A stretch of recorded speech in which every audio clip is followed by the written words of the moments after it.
Hi friends, welcome to Fatafat serial reviews. Karthika Deepam episode number 32 review.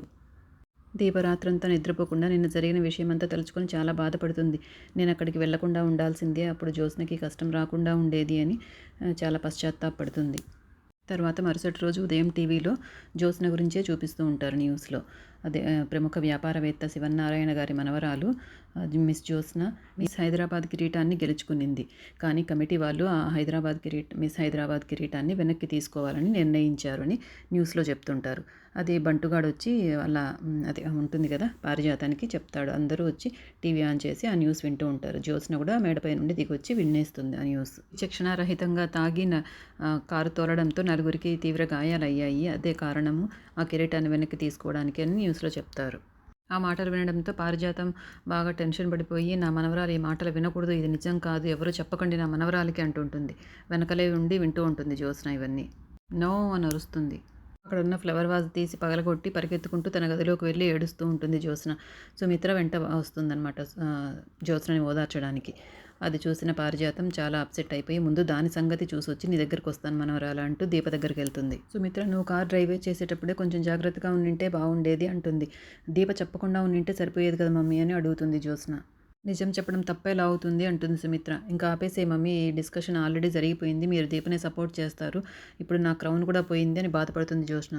దీనంతటికీ కారణం ఆ దీప ఒక్క మాటతో నా జీవితాన్ని మార్చేసింది అనేసి దీప మీద పగ పెంచుకుంటుంది జ్యోత్స్న. అవుట్ హౌస్లో దీప శౌర్యకి టిఫిన్ తినిపించి బయటికి చేయి కడుక్కోవడానికి గ్లాస్తో నీళ్ళు తెచ్చుకొని గ్లాస్తో నీళ్ళు చేయి కడుక్కుంటూ ఉంటుంది. అప్పుడు పారిజాతం కోపంగా వచ్చి ఆ గ్లాసును నెట్టేసి నడవ్వే అంటుంది. ఎక్కడికండి అంటుంది దీప. నీ కారణంగా నా మనవరాలకు జరిగిన నష్టాన్ని చూడ్డానికి అంటుంది పారిజాతం. నా మనవరాలు మిస్ హైదరాబాద్గా అందాల పోటీల్లో ఫస్ట్ వచ్చి కిరీటం గెలుచుకునింది. ఇప్పుడు ఆ కిరీటం పెట్టుకునే అర్హత లేదని, యాక్సిడెంట్ చేసినందువలన, పోలీస్ స్టేషన్కి వెళ్ళినందువలన ఆ కిరీటాన్ని వెనక్కి లాక్కుంటున్నారని న్యూస్లో చెప్తున్నారు. నా మనవరాలు పరువు తీసిన మనిషి నా ఇంట్లో ఉండనవసరం లేదు పో అంటూ దీపను నెట్టేస్తుంది. లోపలికెళ్ళి దీప బ్యాగ్ తీసుకొచ్చి విసిరి కొట్టి, ఇంకొక క్షణం కూడా నువ్వు నా కళ్ళ ముందర ఉండడానికి వీలు లేదని తోసేస్తుంది.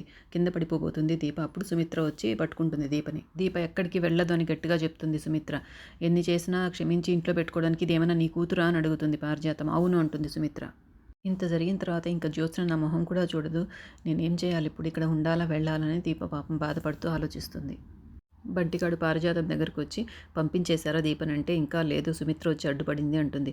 మీరు పంపించాలనుకుంటే నా దగ్గర ఒక మంచి ఐడియా ఉందమ్మా అంటారు. నువ్వు కూడా నాకు ఐడియాలు ఇచ్చేవాడు అయ్యావరా అంటుంది. సరే ముందు ఆ ప్లాన్ ఏంటో చెప్పి తగలడు అంటుంది. మాటకు లొంగని మనుషులు ఉంటారేమో కానీ డబ్బుకు లొంగని మనుషులు ఉండరమ్మగారు. పైగా ఆ దీప కష్టాల్లో ఉన్న ఆడది. ఒక డబ్బు కట్ట మొహాన కొట్టారే అనుకో అని అంటాడు. తిరిగి నా మొహాన కొడుతుంది అంటుంది పారిజాతం. మీరు ముందు దీప చేతిలో డబ్బులు కట్టపెట్టి సుమిత్రమ్మగారు ఇవ్వమని చెప్పారని చెప్పండి, అప్పుడు తీసుకుంటుంది అంటాడు. అలా ఇస్తే నిజంగానే దీప తీసుకుంటుందంటావరా బంటి అంటుంది. ఆ మామూలుగా అయితే తీసుకోదు, మీరు ఇంకొక పని చేయాలి అంటాడు. ఏదో ప్లాన్ చెప్తాడు. అప్పుడు పారిజాతం ఇక్కడికి వస్తుంది. శౌర్య వాళ్ళమ్మ ఏదో మాట్లాడుకుంటూ ఉంటారు. ఏం శౌర్య, ఊరికెళ్తున్నారా అంటుంది. శౌర్య, నువ్వు అమ్మమ్మ దగ్గరికి వెళ్ళి ఆడుకొని నేను మళ్ళీ వస్తానని చెప్తుంది దీప. శౌర్య అక్కడ నుండి వెళ్ళిపోతుంది. అప్పుడు పారిజాతంని మళ్ళీ దేనికి వచ్చారు ఇక్కడికి అని అడుగుతుంది. నీకోసము ఈ డబ్బులు ఇవ్వమని వాళ్ళు పంపించారు అని చెప్తుంది. సుమిత్ర ప్రాణాలు కాపాడినందుకు నీకు ఈ డబ్బులు ఇవ్వమన్నారు అని చెప్తుంది. నాకు ఏ బహుమతులు అవసరం లేదు, తీసుకెళ్ళండి అంటుంది. ఏం సరిపోలేదా అని అడుగుతుంది. అవసరం లేదు అంటుంది దీప. నువ్వు నా మనవరాలి పరువు తీసిన దానివి, ఇప్పుడు ఇంకా నువ్వు ఇంటి దేవతవేం కాదు. నా నా మనవరాలి మొహం చూడడానికి కూడా ఇష్టపడడం లేదు. నేను ఇష్టంగా ఇంటికి తీసుకొచ్చిన వారిని నేను అసహించుకుంటూ ఉంటే నీకు ఇక్కడ ఉండడానికి సిగ్గులేదా అని అడుగుతుంది పారిజాతం. ఇప్పుడు నేను మా జ్యోత్స్న దగ్గర నుండే వస్తున్నాను. దీప ఇంట్లో ఉండడానికి అస్సలు వీల్లేదని ఇంట్లో అందరితోనూ చెప్పింది. వాళ్ళేమో కూతురు మాట కాదనను లేరు, అలాగని ఇక్కడికి వచ్చి నీకు చెప్పను లేరు. అందుకే ఈ డబ్బులు ఇచ్చి నన్ను పంపించారు అంటుంది. నేను తీసుకోను, సుమిత్ర వచ్చి చెప్తే గానీ వెళ్ళను అని నువ్వు అంటావు. నీ గురించి నాకు తెలుసుగా అంటుంది పారిజాతం. నీ మీదున్న అభిమానంతో మా సుమిత్ర నిన్ను పొమ్మనలేదు, అలాగని కూతుర్ని బాధ పెట్టలేదు. అంటే ఇప్పుడు నీ కారణంగా మా సుమిత్ర కూడా బాధపడుతుంది. తల్లి లేని దానివి కదా, నీకు ఆ బాధ పెద్దగా తెలియకపోవచ్చు. అయినా ఏమి, నీకు కూడా ఒక బిడ్డ ఉంది కదా, నువ్వు తల్లివే కదా. అయినా ఒకరిని బాధ పెడుతూ బ్రతికేది కూడా ఒక బ్రతికేనా అంటుంది. ఇప్పటి వరకు జరిగింది చాలు, నీకు మా సుమిత్ర మీద ఏమాత్రం అభిమానం ఉన్నా ఆ డబ్బులు తీసుకుని వెళ్ళిపో అంటుంది.